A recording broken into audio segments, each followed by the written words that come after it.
howdy all you collector car fans out there. This is Jason, the owner and founder of Southern Bush Motorsports. And look at the little birdie right there. Well, this was an interesting trip. It was actually a trip I made out to North Carolina. A guy called me, wanted me to go over a couple of his cars.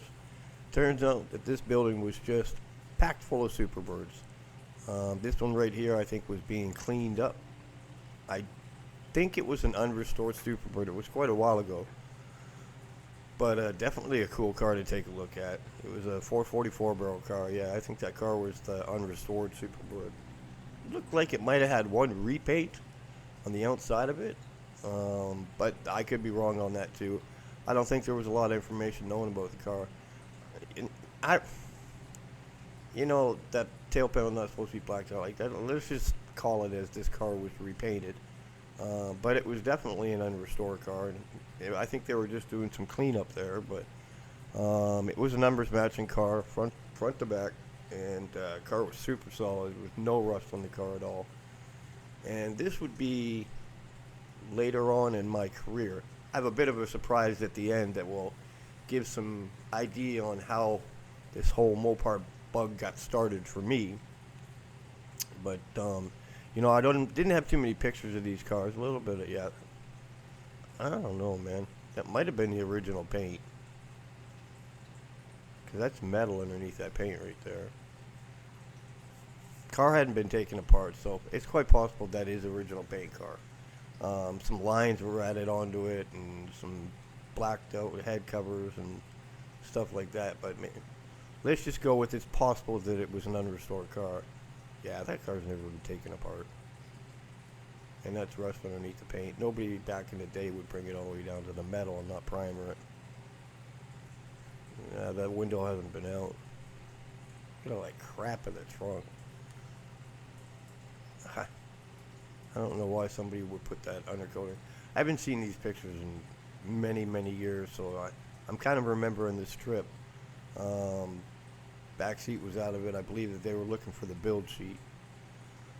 But, it's pretty cool to see these cars like this. And craziest part, like I said, was there was 3 Superbirds in this building. I got pictures of 2 of them.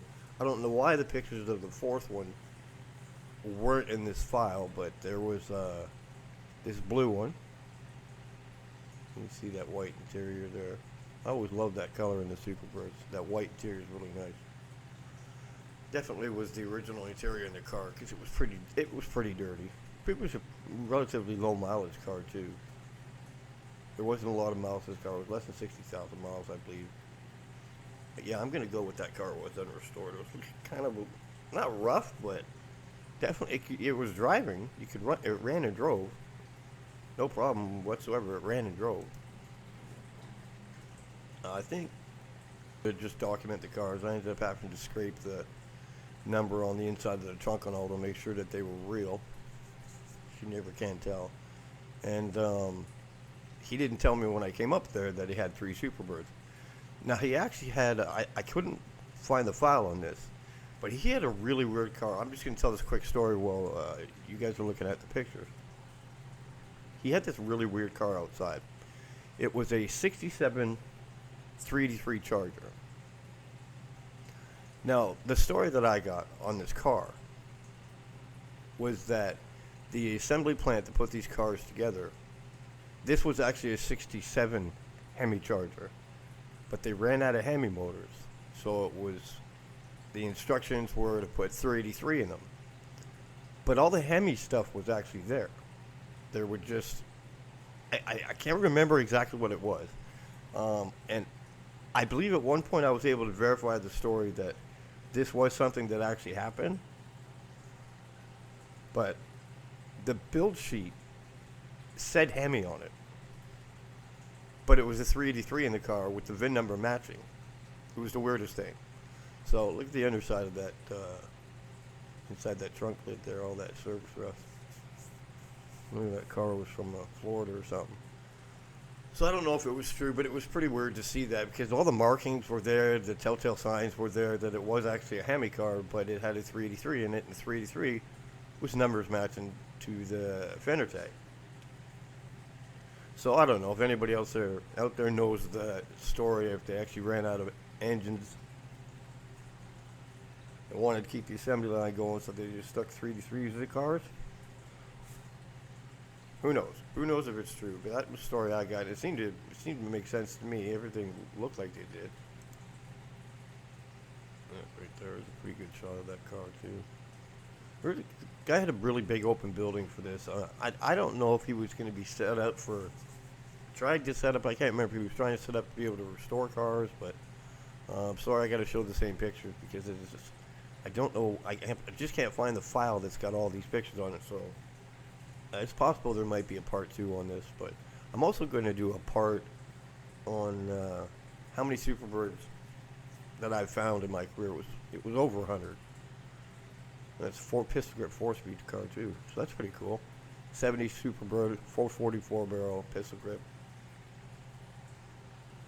Now this car right here was pretty nice car.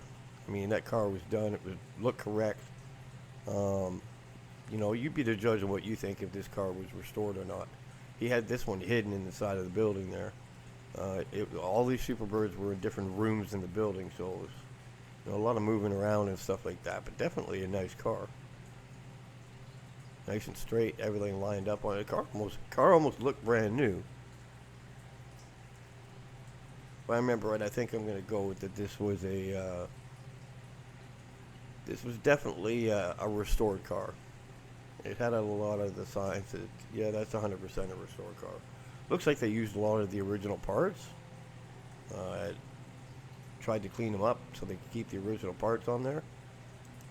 Yeah, that dash looks like it's been restored. The steering column, it's got a little bit of the original rust in it, so they might have kept that original steering column. The dash definitely has been restored. Doesn't matter how much you preserve these cars, that plastic on that dash cover gets bad sometimes. It's the wrong tire in the trunk, but it's a really nice looking car. I think it was a 446 pack car. Yeah, she was beauty. Nice and clean. Bucket seats. I think this was one. No, actually, I think this was a bench seat car, if I remember right. Yeah, bench seat. Automatic on the column. Nothing real fancy about it, but it's Superbird. Actually, now I can see that that's the yellow Superbird. That picture we just saw of the instrument cluster, I think that was on the blue one. That one I can see right there. It's got the fake RPM gauge on it, or the dummy one. But definitely did a good job on it. No question about that. Pretty clean looking car. Yeah, there's no question this is a restored car. So this next Superbird, like I said, I don't know where these pictures went, but he had an orange 446 pack Superbird there. And it was a restored car as well. Really nicely restored car. Few cosmetic things still needed to be done on the car. Needed to be buffed out, the decals put on the air cleaner, obviously, you can see that. But the car was really nice. I've got one picture of the back end of this car. I don't remember why, but it was a really nice car. Of course, you got to take my word for it. But so that was 3 Superbirds in one car. Now this right here is the engine compartment of a 1970 446 pack Superbird that started the biggest hunt of my entire career. A truck driver had messaged me on my website in the very beginning. Said he was driving once, he saw this thing called a Superbird. He knows he put the dot on the map. A couple days later, he found the map because he was retired. And he sent me, he goes, I remember I took a Polaroid picture of it.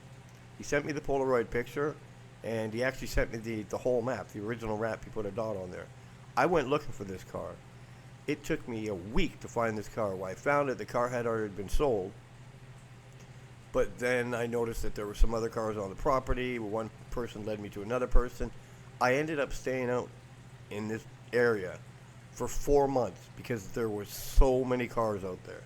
Now this Superbird, when it was found, was rough. It was really rough. But the guy that had this Superbird also had a 1967 Hemi GTX convertible, which I also bought. It was insane because the guy that bought the Superbird, he restored it, but he had a ton of cars. And eventually I would end up buying him out. His best buddy had a bunch of cars, And it was just an ongoing cycle, and this is really how I came across all these Mopars. So like I try to do in a video once in a while, if you all really are serious about going and finding muscle cars on your own and, finding that diamond in the rough, North Carolina is the place you need to be. North Carolina had more rare cars, particularly Mopars, than any other place I'd ever been. So there's my free tip. You want to go find a car? North Carolina. That's where a lot of them are. I appreciate you coming by and checking another Tales from the Bush, and hope to see you again. Don't forget to like and subscribe.